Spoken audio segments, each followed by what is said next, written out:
What would you do if all you had left in the world was a single, crumpled $5 bill? Eliza stared at the worn note in her palm. The face of Abraham Lincoln faded and soft from years of changing hands.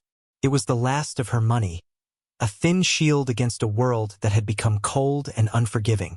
In the brightly lit aisle of the grocery store, the fluorescent hum was a stark contrast to the silence in her stomach. The choice was simple, and yet it felt like the most monumental decision of her life.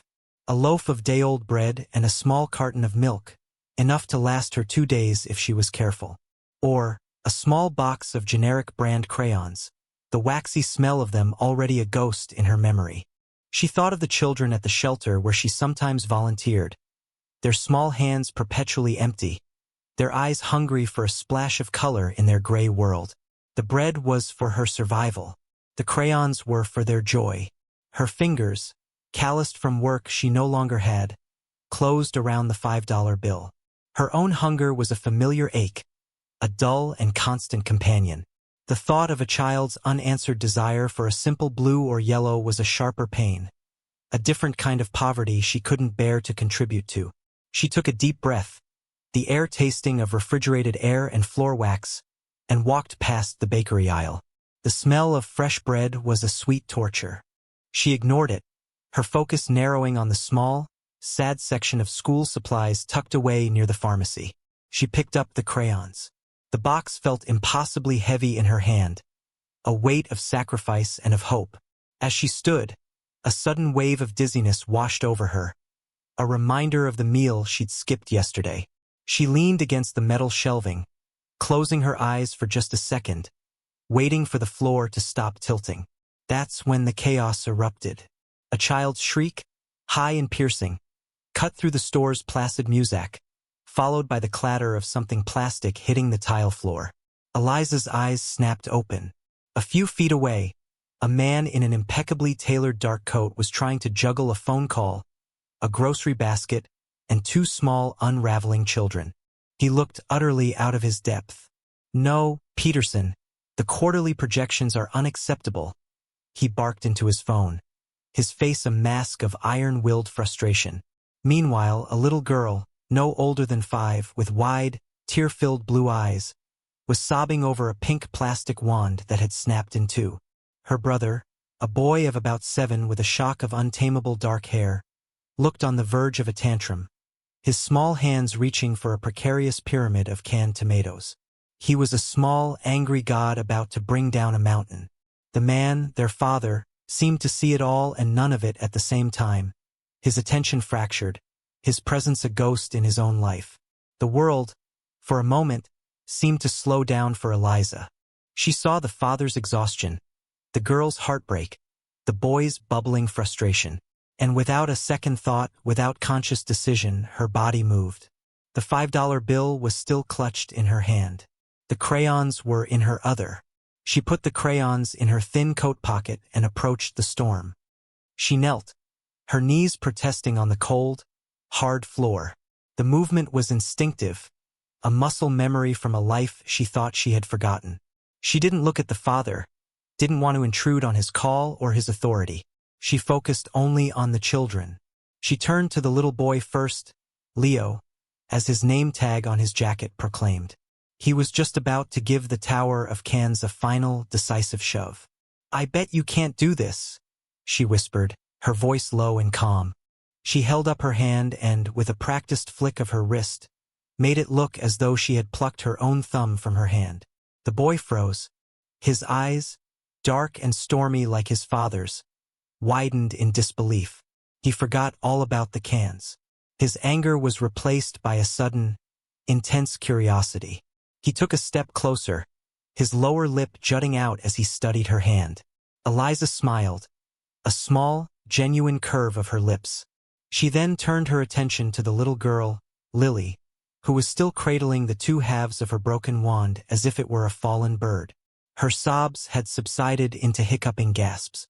"Oh no," Eliza said softly, her voice full of a sympathy that was entirely real. "That looks very serious. She needs a proper doctor." Lily sniffled, looking up at Eliza through a screen of wet lashes. She's broken. I see that, Eliza said, her tone grave. Sometimes, things that are broken can be made even stronger than before. She gently took the 2 plastic pieces from Lily's trembling fingers. She examined them with the seriousness of a surgeon. From her pocket, she pulled out a stray rubber band she kept for tying her own hair back. With a few deft twists, she carefully and securely bound the 2 pieces of the wand together. It wasn't perfect, but it was whole. She held it out. There, a battle scar. It makes her look very brave, don't you think? Lily's eyes, magnified by her tears, stared at the mended wand. A tiny, watery smile appeared on her face. She took the wand, holding it reverently. Brave, she echoed in a small voice. The entire exchange had taken less than a minute. The man on the phone, Julian Croft, though she didn't know his name yet, had finally ended his call. The abrupt silence in the aisle was what drew his attention. He looked down and saw this woman, this stranger, kneeling on the floor, holding his children in a spell of quiet calm. Leo was now trying, and failing, to pull off his own thumb, giggling in frustration. Lily was whispering to her mended wand. The storm had passed.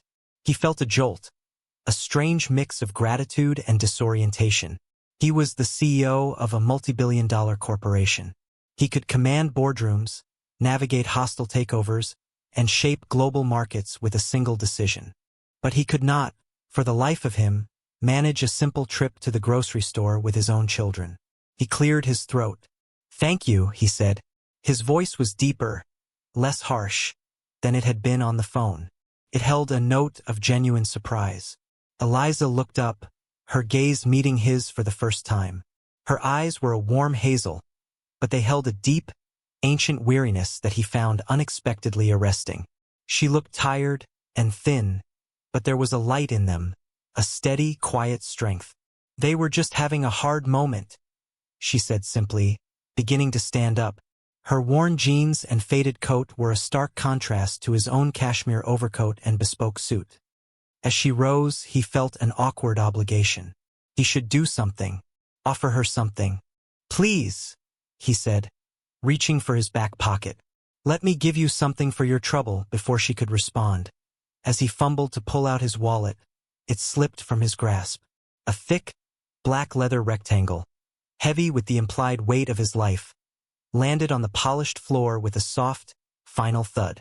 He bent to retrieve it, but Eliza was faster. She picked it up, her fingers brushing against the cool, expensive leather. She held it for a moment, the weight of it a stark contrast to the single, flimsy bill in her pocket. The smell of the leather was rich and foreign. Inside, she knew, were credit cards, a driver's license, and cash. Probably more cash than she had seen in a year. The thought was a flash of lightning in a dark room. She could just turn. She could walk away. He was distracted by the kids, who were now pulling on his coat. She could be out the door in 20 seconds. The $5 in her pocket felt like a mockery. Couldn't even buy her a decent meal. The wallet in her hand could buy her a month of meals. A new coat, a bus ticket to somewhere warmer, somewhere new. The temptation was a physical thing, a coiling in her gut, a tightening in her chest. Her heart hammered against her ribs. But then she looked from the wallet to the children. She saw Lily, tracing the rubber band on her brave wand. She saw Leo, still trying to master the thumb trick, a look of focused determination on his face. She saw their innocence, their trust. And she saw the man, their father, his face etched with a stress so deep it looked like it had been carved into his bones. His wealth couldn't buy him peace, couldn't mend a plastic wand, couldn't calm his children. Eliza took a steadying breath. She stepped forward and held out the wallet. "Sir," she said, her voice clear and firm. "You dropped this." Julian stared at the wallet in her hand, then back at her face. He hadn't even realized he'd dropped it. He took it, a flicker of something unreadable in his dark eyes. He was a man who trusted no one, who built his empire on anticipating betrayal and hedging against risk. He had expected her to ask for a reward. He had not expected this quiet, unhesitating honesty. "Thank you," he said again, his voice softer this time. He opened the wallet and pulled out a thick fold of bills. No, really.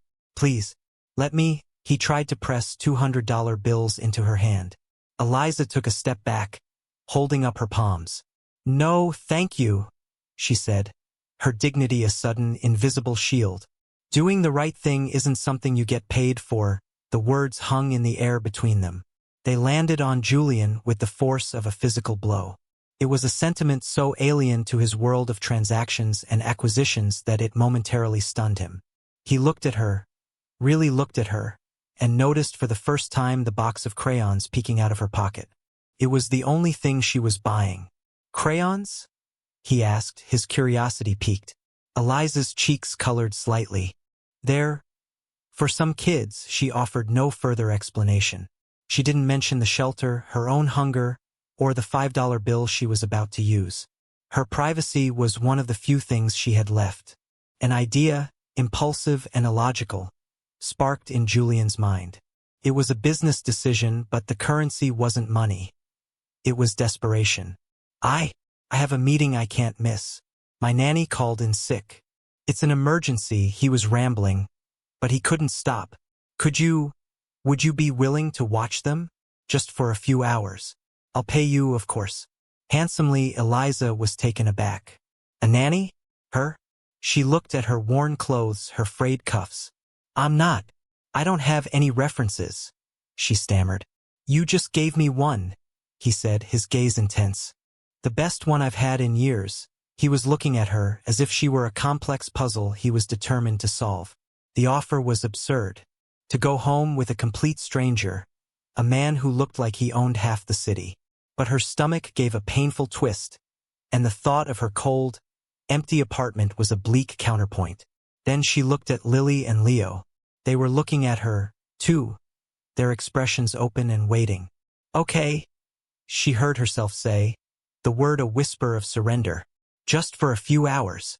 The penthouse was less a home and more a monument to success. It was a sprawling space of glass, steel, and marble, with panoramic views of a city that felt 1,000,000 miles away.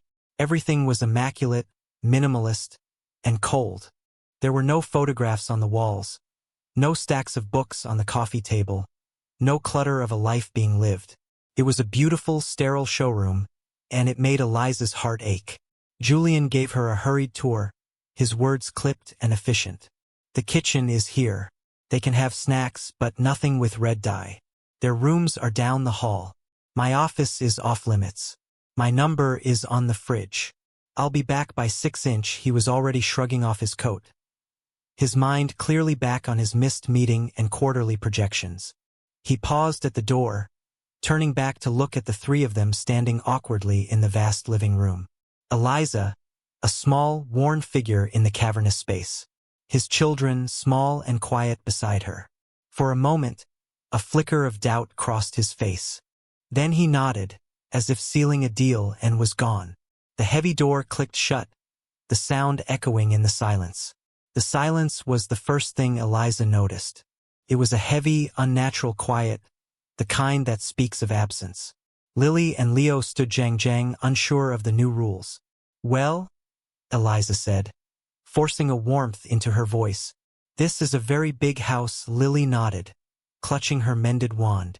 Leo just stared at the floor. Are you hungry? Eliza asked. They both shook their heads, though she suspected they were.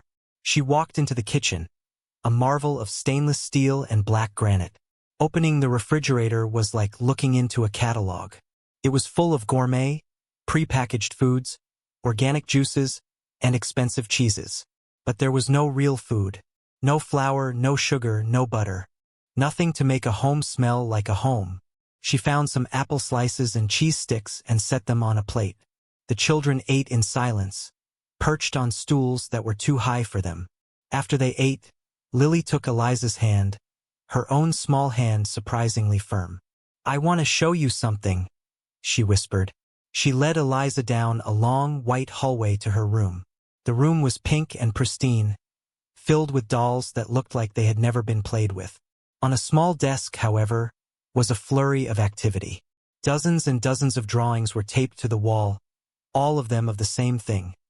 a woman with long golden hair and a bright, smiling face. In every picture, the woman had a pair of white, feathery wings. "It's my mommy," Lily said, her voice small. "She's an angel now." Eliza's breath caught in her throat. She looked at the drawings, at the fierce, desperate love poured onto each page. "She's beautiful," Eliza said, her voice thick with an emotion she hadn't allowed herself to feel in years.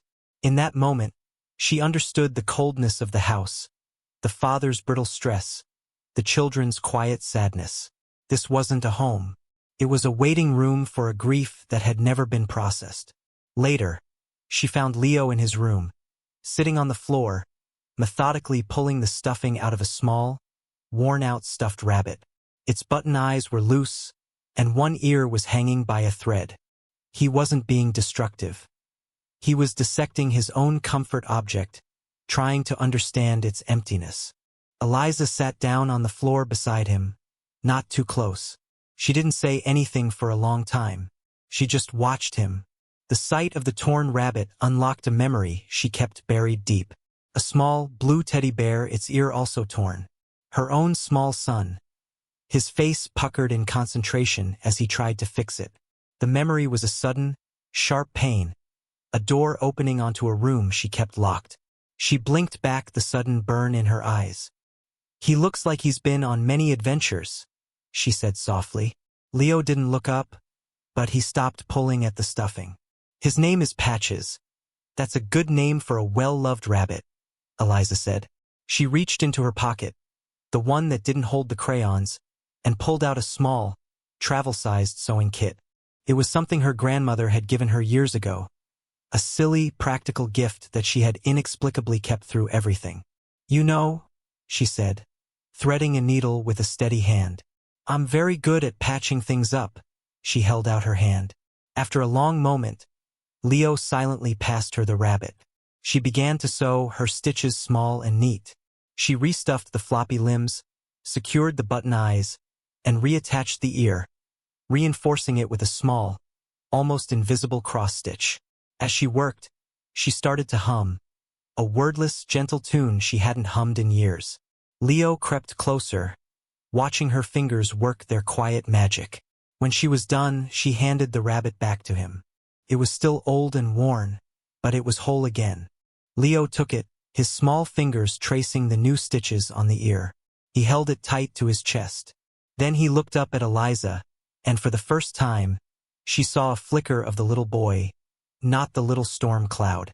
He didn't say thank you, but he didn't need to. His eyes said it for him. The hours bled into days, the days into a week. Julian's emergency became a standing offer. Each day he would call, his voice strained, asking if she could possibly stay a little longer.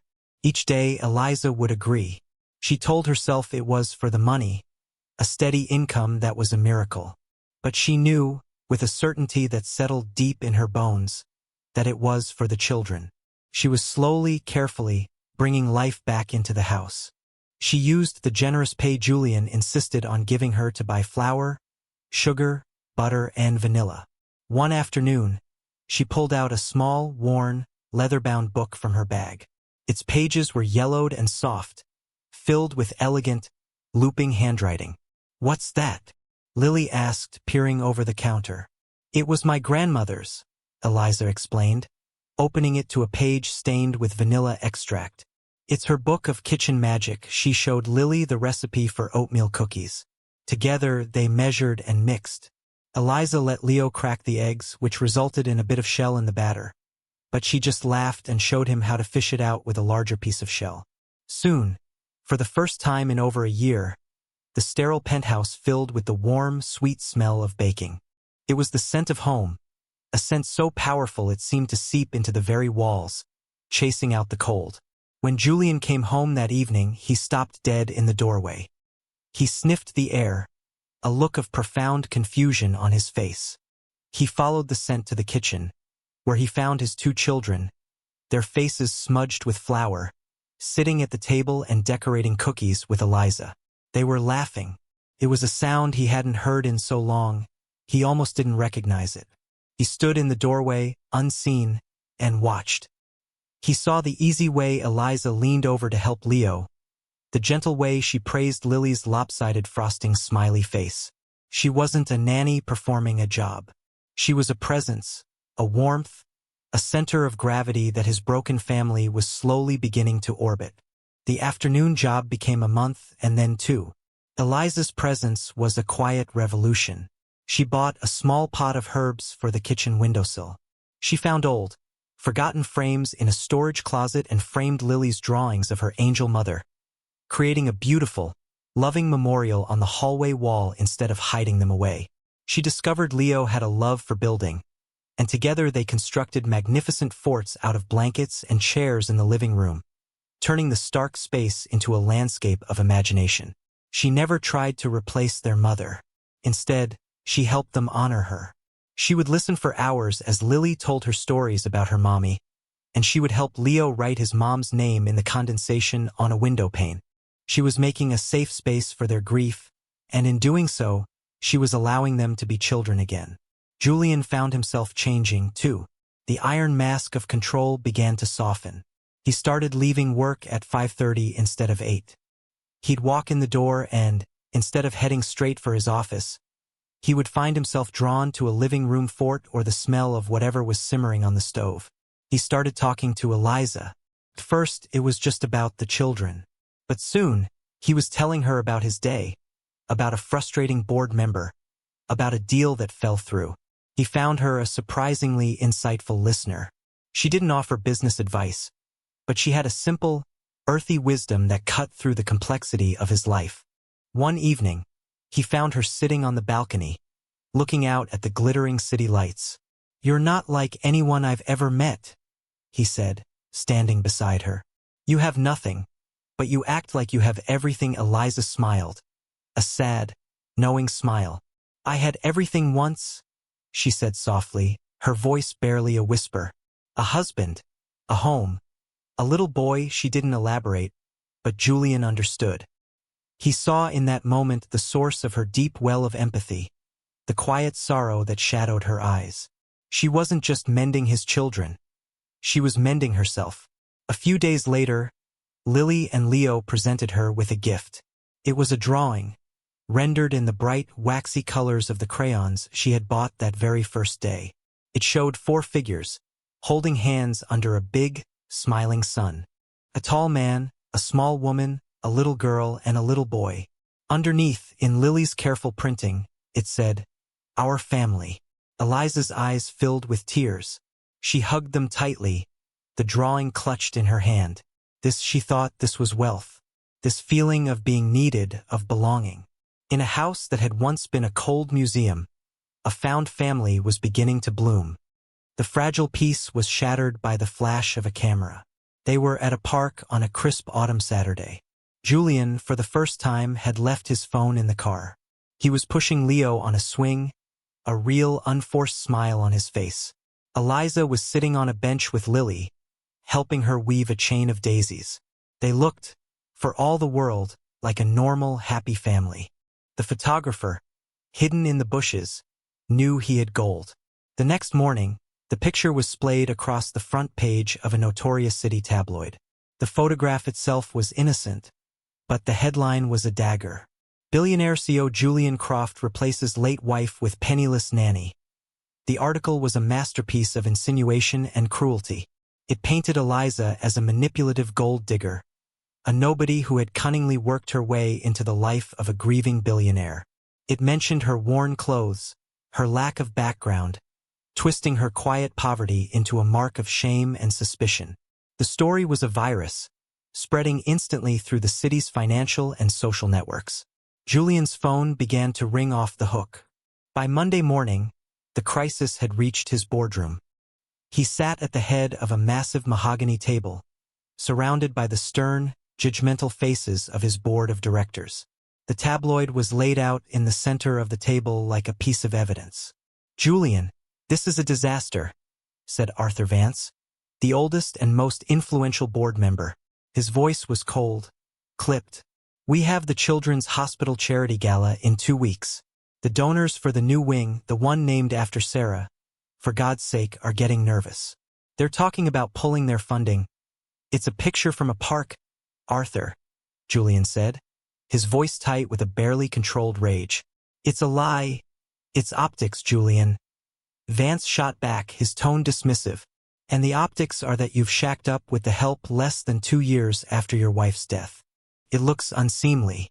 It makes the company, and you look unstable, another board member chimed in. The woman has no history, no connections. For all we know, she's a con artist. Have you even run a proper background check?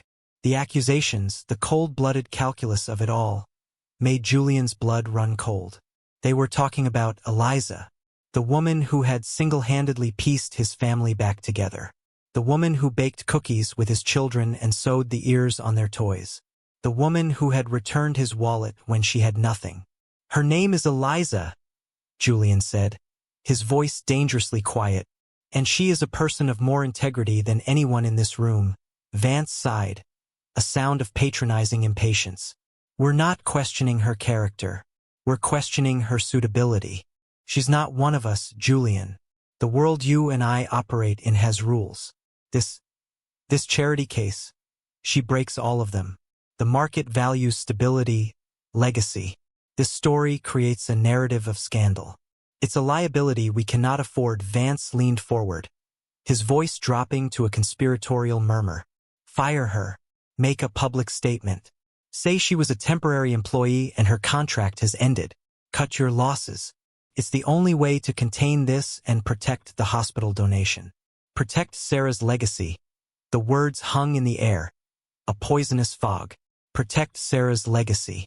They were using his late wife's memory as a weapon against the one person who had helped him and his children begin to heal. The pressure was immense, a physical weight on his chest.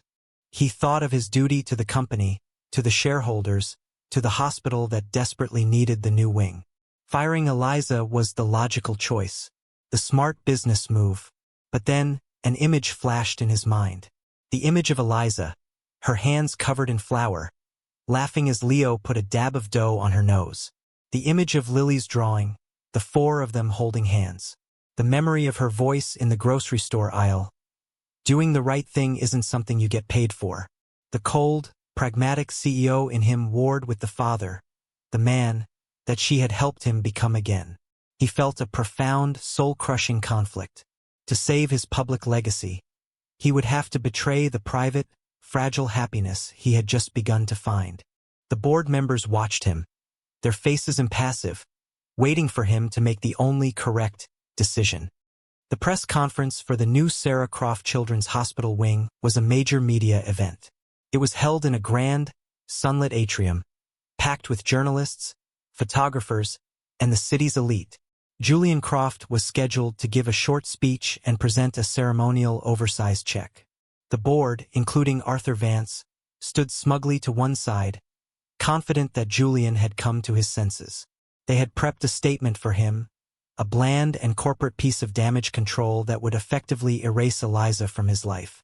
Julian walked to the podium, the lights hot on his face, the sound of camera shutters a frantic, clicking insect swarm.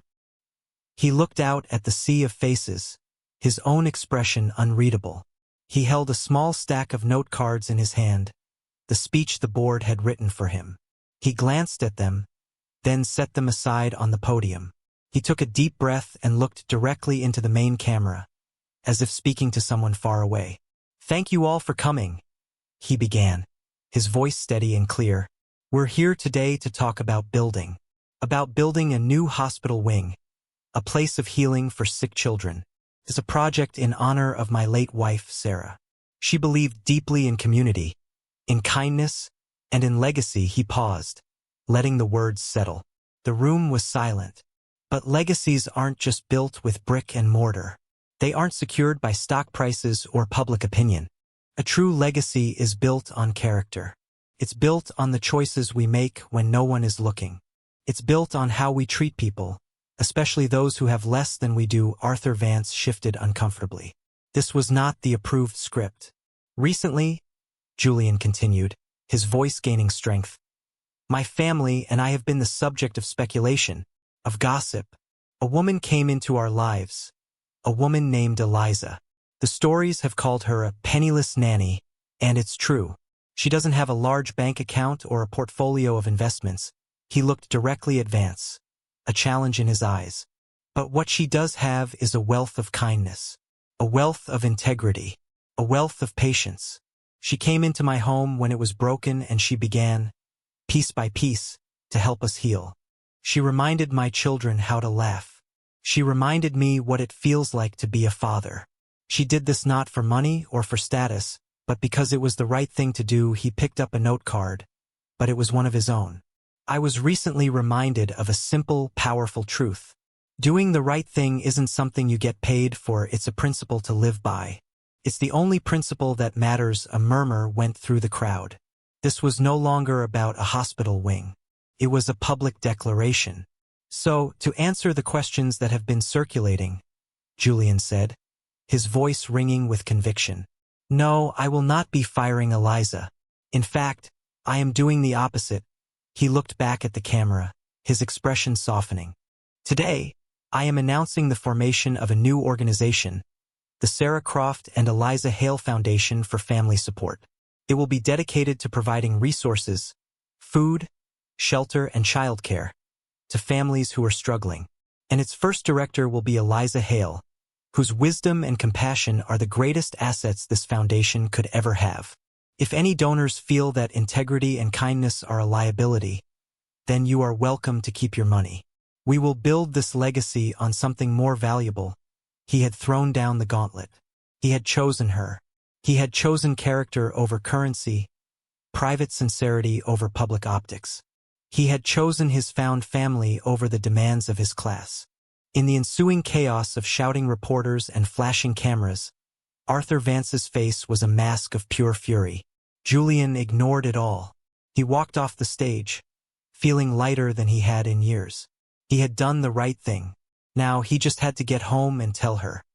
Eliza saw it all on the small television in the penthouse kitchen. She watched as the man she had come to care for, the man whose children she loved as her own, stood before the world and defended her. He had defended her poverty, her anonymity, her character. He had named a foundation after her, beside his late wife. It was the bravest, most beautiful thing she had ever seen. And it broke her heart, because in that grand, public gesture, she saw the impossible chasm between their worlds. He was Julian Croft, a titan of industry, a man who moved markets. She was Eliza Hale, a woman who, not long ago, was counting out her last $5. The tabloid was right about one thing. She was a liability. His defense of her, noble as it was, would only create more problems. The board would revolt. The donors would pull out. She would be the anchor that dragged him and his beautiful legacy down. She couldn't let that happen. She loved him and his children too much for that. With tears streaming down her face, she made a choice. It was a choice born of love, the same love that made her choose the crayons over the bread. She had to leave. To protect them, she had to disappear. She moved quickly, a ghost in the house she had filled with warmth. She had few belongings to pack. A change of clothes, her grandmother's sewing kit. She went to the hallway and looked at the wall of Lily's drawings, her own personal touch on this home. Her heart ached. She went into the kitchen and saw her grandmother's recipe book lying open on the counter. She gently closed it, running her hand over the worn leather. She couldn't take it. It belonged here now, in the home it had helped create. Finally, she went to her small room. On her nightstand was the drawing Lily and Leo had made for her. Our family. She picked it up, her fingers tracing the waxy figures. This was the hardest to leave. It was a promise, a dream. She placed it carefully on her pillow, where they would find it. Then, with one last, gut-wrenching look around the silent penthouse, she walked out, closing the door softly behind her. Julian arrived home to a house that was just as he'd left it, but all the warmth was gone. The air was still and cold again. The silence was heavy, suffocating. "Eliza?" he called out, his heart beginning to hammer in his chest. No answer. He walked through the rooms. The kitchen was clean, the pot of herbs on the windowsill the only sign she had ever been there. Her recipe book sat on the counter. He ran to her room. It was empty. Her small bag was gone. On the pillow he saw the drawing. He picked it up, the cheerful colors a stark contrast to the despair blooming in his chest. She was gone. He had made his grand stand, and in doing so, he had scared her away. He sank onto the bed, the drawing clutched in his hand, a feeling of utter devastation washing over him. He had lost her. Just then, the door creaked open. Lily and Leo stood there, their faces pale. They had come home from school with a driver to a quiet, empty house. "Daddy?" Lily asked, her voice trembling. "Where's Eliza?" Julian couldn't find the words. He just looked at his daughter, his own grief reflected in her wide, fearful eyes. Lily's gaze fell to the drawing in his hand. "She forgot her picture," she said, a little sob catching in her throat. "She forgot us." Then Leo, quiet, watchful Leo, stepped forward. He had been silent through the whole ordeal, but now he spoke, his voice clear and surprisingly strong. "No," he said, "she left it for us. So we would remember to go find her." The simple, profound truth of a child's logic cut through Julian's despair. She hadn't forgotten them. She had left to protect them. And she had left them a map. Lily's eyes lit up with a fierce, determined hope. "We have to give it back, Daddy," she insisted, tugging on his sleeve. "She's our family. You have to go get her." That child-led truth was a clarion call. It galvanized him. He wasn't going to let her disappear. He wasn't going to let her sacrifice her happiness for his. He stood up, a new resolve hardening his features. He knew where she would go. A place for people with nowhere else to turn. He grabbed his coat, the drawing still in his hand. He found her at the downtown bus station, a place of transient souls and weary goodbyes. She was sitting on a hard plastic bench, her small bag at her feet, staring at a departure board with unseeing eyes. She had a single bus ticket in her hand, purchased with the last of her money. She looked small and lost and utterly alone. Julian approached her slowly, his heart aching. She didn't notice him until he was standing right in front of her. She looked up, her eyes wide with surprise and sorrow. He didn't say a word. He didn't need to. He simply held out the drawing. "You forgot this," he said, his voice thick with emotion. Her eyes filled with tears as she looked at the drawing, then back at his face. Behind him, Lily and Leo came running. "Eliza!" they cried, throwing their arms around her legs. Lily pressed her face into Eliza's coat. Leo just held on tight, his knuckles white. Eliza wrapped her arms around them, burying her face in their hair, a choked sob escaping her. It wasn't a dramatic, cinematic reunion. It was quiet.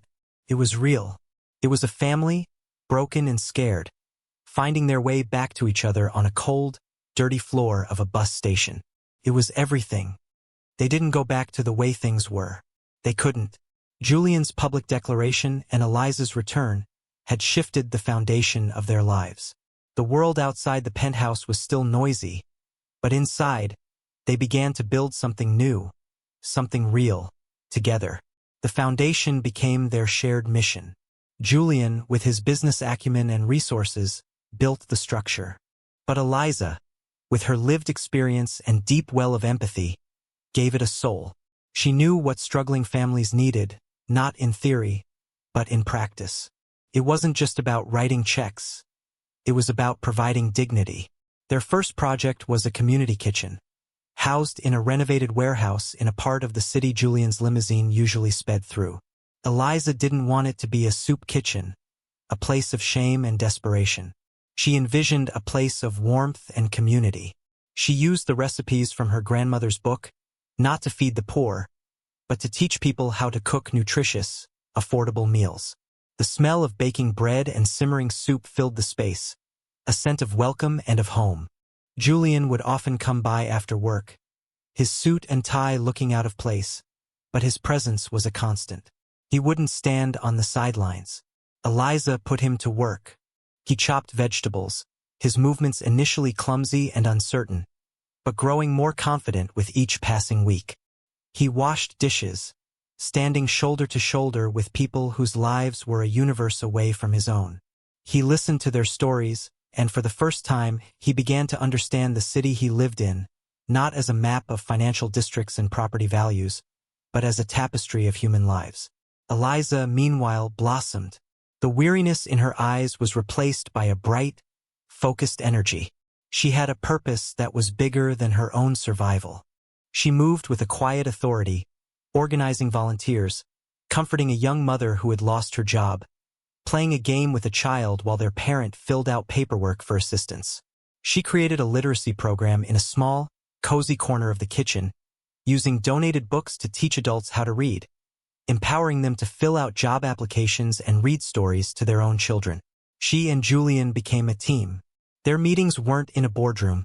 They were over a pot of stew, discussing whether to spend funds on a new freezer or a new batch of children's books. Their partnership was forged in the daily, unglamorous work of helping others. Their love story wasn't written in grand romantic gestures, but in small, shared moments. It was in the way he would bring her a cup of coffee just the way she liked it without her having to ask. It was in the way she would touch his arm, a silent gesture of support, when he was listening to a particularly difficult story. It was in the way they would look at each other across the bustling room, a shared glance of understanding and mutual respect. The children were a constant, joyful presence in this new life. They would come to the kitchen on weekends, Lily helping to set tables, Leo becoming the unofficial foreman of the storage closet, organizing cans with a seriousness that made Eliza smile. They were seeing their father in a new light, not as a powerful, distant figure, but as a man who could chop onions and make a child laugh. They were seeing Eliza, not as a nanny, but as a leader, a creator, a force of nature. One afternoon, a reporter from a mainstream, respected newspaper came to the kitchen. She didn't come to dig for scandal, but to tell the story of the foundation. She interviewed Eliza, who spoke with eloquence and passion about her vision. She interviewed the people they were helping. She took a picture of Julian, his sleeves rolled up, a smudge of flour on his cheek, as he knelt to show a young boy how to knead dough. The resulting article was the polar opposite of the tabloid piece. It was about redemption, community, and the surprising places where hope could be found. It spoke of Julian Croft not as a billionaire, but as a man who had discovered a different kind of wealth. And it spoke of Eliza Hale not as a penniless nanny, but as the architect of this new, better world. The narrative had shifted, not because of a public relations campaign, but because they had built something real and undeniably good. Their shared purpose was healing them all, weaving their 4 separate lives into a single, strong fabric. Months passed. The foundation flourished, becoming a beloved city institution. The penthouse, once a cold gallery, was now a home. Plants thrived on the windowsills, the children's artwork was taped proudly to the billion-dollar refrigerator, and the lingering scent of cinnamon and baking bread was a permanent resident. The house was no longer silent. It was filled with the sounds of laughter, of homework questions, of stories being read aloud. One Friday evening, the first snow of the season began to fall, blanketing the city in a soft, quiet white. The kids were tucked in bed, asleep, dreaming of snowmen and school cancellations. The penthouse was peaceful. Eliza was in the kitchen, her happy place. She was humming that same wordless tune she'd hummed when she first mended Leo's rabbit, her hands rhythmically kneading a ball of dough on the floured marble countertop. The simple, repetitive motion was a meditation for her. Julian stood in the doorway, just as he had that first day she'd baked cookies, and watched her. She was wearing a simple, soft sweater, her hair tied back, a dusting of flour on her cheek. In the warm kitchen light, she was the most beautiful thing he had ever seen. He thought about the journey they had taken, from a grocery store aisle to this kitchen, from a returned wallet to a shared life. He thought about the ring he had in his pocket, a simple, elegant sapphire the color of Lily's eyes, chosen not for its size, but for its quiet beauty. He knew this was the moment. But a grand proposal, a speech, getting down on one knee, it all felt wrong. It wasn't them. Their love wasn't a performance. It was a daily choice. It was this quiet, domestic peace. He walked into the kitchen, the soft scuff of his shoes on the floor making her look up. She smiled, a genuine, unguarded smile that still made his heart skip a beat. "Making a late-night snack?" she asked, her hands still working the dough. "I was thinking about my life," he said, his voice soft. He leaned against the counter opposite her. "I used to think it was about building a company, about quarterly reports and stock prices, about leaving behind a legacy of assets and acquisitions." He shook his head, a small, wry smile on his face. "I was so wrong. My life isn't about building a company. It's about building a home, a real one, filled with warmth and laughter, and the smell of bread."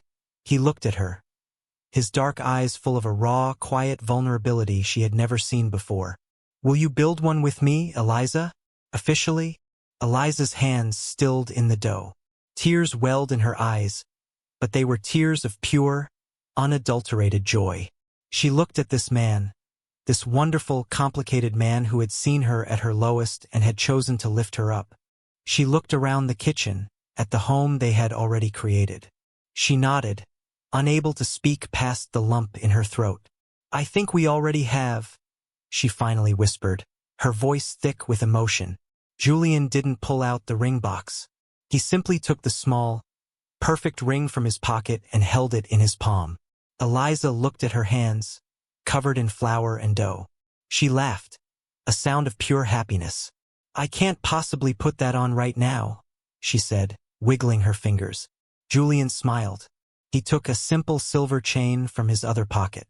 He walked around the counter, and standing behind her, he gently fastened it around her neck, the small, cool weight of the ring settling against her collarbone. It was perfect. It was them. He rested his chin on her shoulder, wrapping his arms around her waist, his hands coming to rest on top of hers, on the dough. Together they began to knead, their four hands working as one. They stood there for a long time, in the quiet of the kitchen. As the snow fell outside, two souls who had found their home not in a penthouse, but in each other. What if the greatest wealth isn't what you have, but what you're willing to give away? What if the most valuable thing you can ever build is not an empire, but a family?